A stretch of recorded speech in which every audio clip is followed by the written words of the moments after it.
Voltamos com Lamartine da Costa e Bianca Gama Pena. O E-Museu é uma ação colaborativa e que conta com diversas instituições e profissionais que têm o papel de ceder materiais e registros esportivos. Na matéria a seguir, o patrono do E-Museu fala sobre a importância desse trabalho para o esporte e para a cultura do nosso país. Vamos ver. É comum na Europa, na América do Norte, na Ásia e na Oceania encontrarmos museus que preservam a memória do movimento olímpico e do esporte em geral. Já na América do Sul, infelizmente, não há exemplos semelhantes.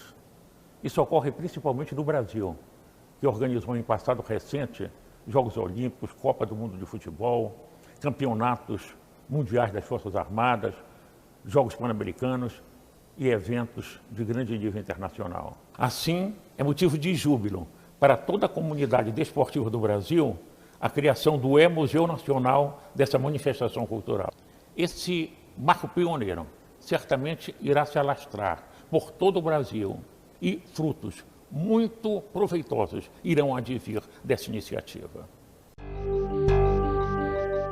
Um ponto muito importante da fala do patrono foi justamente nesse sentido de contar a história, falar de toda a participação que o Brasil tem no esporte mundial e do papel que essa plataforma vai ter.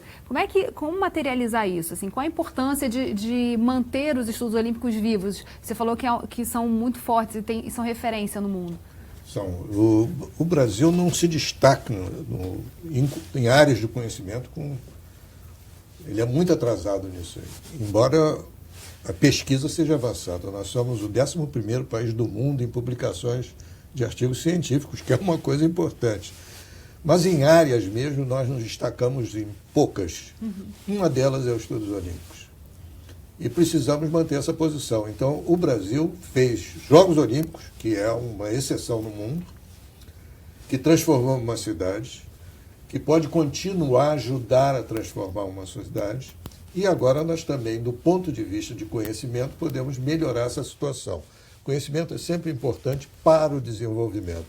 O E-Museu não vai resolver tudo isso, mas ele é um dispositivo que permite, pelo menos, motivar, dar andamento, como o nosso patrono acaba de falar. Ele pode se espalhar pelo país. Ele pode enviar uma mensagem ao exterior. Nós precisamos disso também, porque o investimento foi grande demais, e não é só em termos de dinheiro, é investimento e envolvimento em pessoas. Vocês aqui no programa de vocês são testemunhas disso. A quantidade de gente que veio de fora e de envolvimento de muita gente no Brasil. A motivação no país é muito importante para o desenvolvimento. Então, o E-Museu tem vários significados, mas esse precisa ser destacado. Nas suas andanças, inclusive nas pesquisas que você fez sobre como outros países construíram seus museus e contaram essa história da participação nas Olimpíadas, o que você viu de referência, o que você conseguiu conectar com a realidade do país e com todos os desafios de colocar de pé esse projeto? Pois é, quando a gente volta de lá de fora, né, depois de ver e validar alguns museus olímpicos, por exemplo, né, a gente tem vontade de fazer o nosso, né, e saiu do nosso sonho e a gente conseguiu articular em 2017 várias entidades para que a gente começasse esse sonho.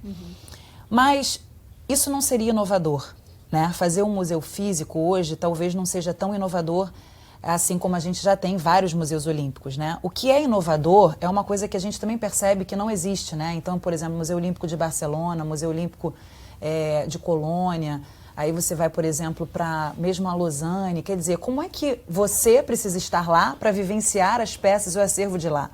Então, a gente percebeu que nem eles conseguem fazer com que se torne um acesso potencializado no mundo.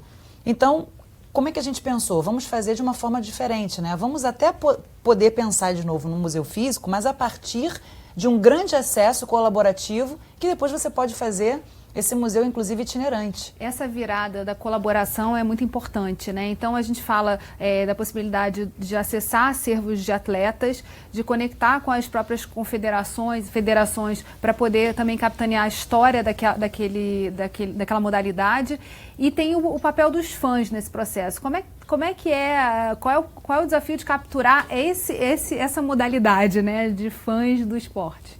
A gente percebeu, né, que dar voz significa ampliar o acesso. Então, o iMuseu, ele é uma plataforma onde vão ter várias galerias. A gente deu, agora, né, entregou a Galeria do Basquete. Imagina, então, inúmeras galerias, onde, inclusive, as confederações, os parceiros, os colecionadores podem trazer os seus próprios apoiadores e ali ser um canal de visibilidade também daquela marca, né, que já patrocina aquela confederação, que já patrocina aquele atleta, e ali ser uma grande comunidade esportiva. Então, as galerias, elas vão contar a história da sua entidade, né, como foi a confederação. Mas e o atleta, né, que tem a sua história, daquele acervo que inclusive também tem lá na confederação? Ele tem uma história diferente para contar. Então foi aí que a gente começou a bolar de que forma a gente também daria a voz ao atleta, não só à entidade.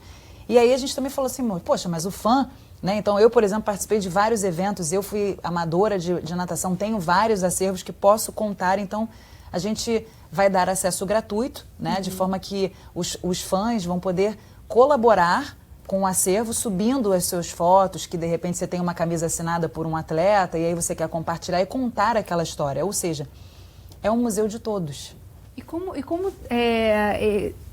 reunir esse acervo pode contribuir nos próprios estudos olímpicos, né, que o Brasil é uma referência? É uma coisa inédita. Os estudos olímpicos, como outras áreas de conhecimento que nós temos, nas ciências, eles têm um objetivo de desenvolver conhecimento naquela área, mas através de pesquisas, se recolhe memória também, mas muitos outros fatores.